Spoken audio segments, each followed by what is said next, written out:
Is Zionism Jewish? Can you be a Jew and a Zionist?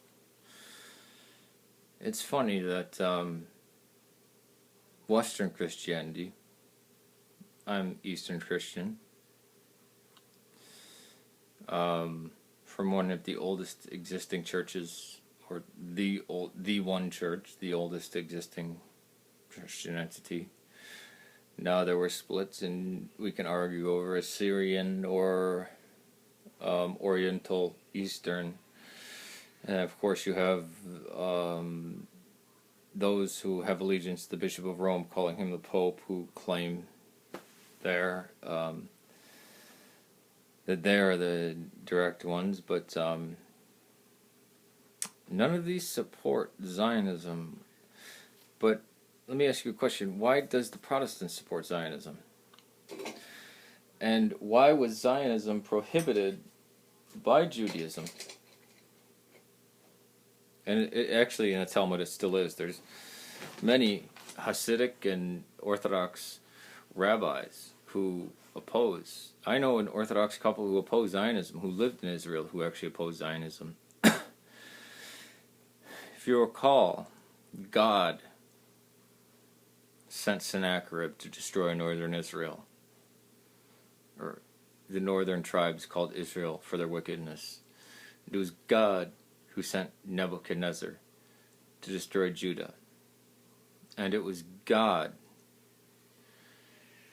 that appointed Cyrus the Great, the Zoroastrian Persian, to restore Israel to the land of Canaan. Remember, Israel is a people. It's not a land. When Israel was in Babylon, when Israel was in Egypt, it's not a land. Canaan is the land. Or if you want to say Palestine, Palestine. So when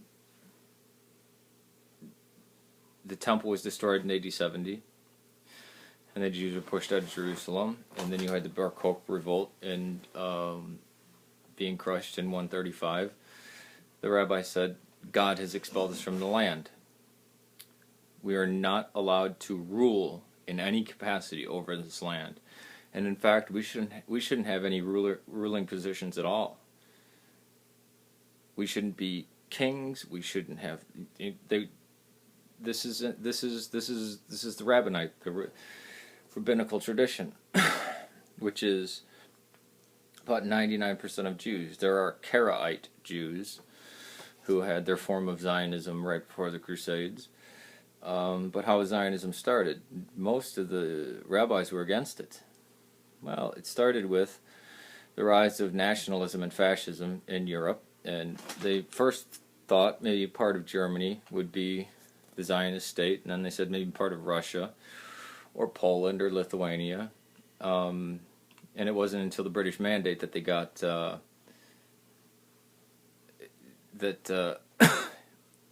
it wasn't until the British Mandate that they really settled on Palestine. But in the 1880s, there were Jews moving there. Now, the Jews that set up Israel, like the first Zionists, like of the Irgun and stuff like that, and before, like Jabotinsky, religion is the national tragedy of the Jew.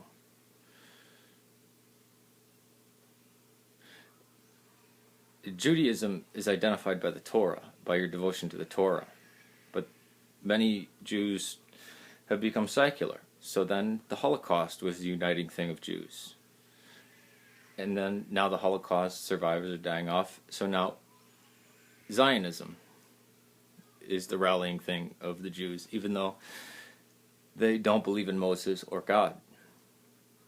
Or we believe in Moses and God, but we are hunted like dogs.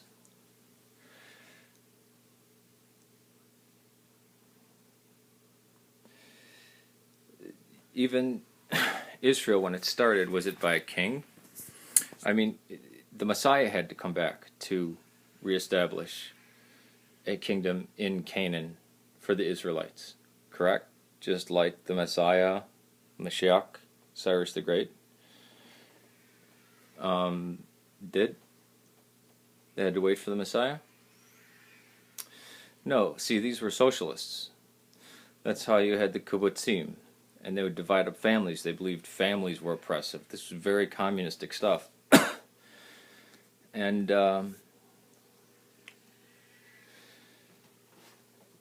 they didn't care. Jew was just a race for them. Nothing to do with devotion to Torah or Midrash or Talmud. Nothing like that. And still to this day you have the Haredi, who even though they live in occupied Palestine, in the so-called State of Israel, protest Israel and say, we'll never join the army. Alright, peace. So, can you be a Jew and a Zionist? Ultimately, do you trust God and Moses? Or do you put your faith in weapons and politicians? Can't put faith in politicians and weapons and in Moses and God. If a king comes, that's a different story. But where is your king, O Israel?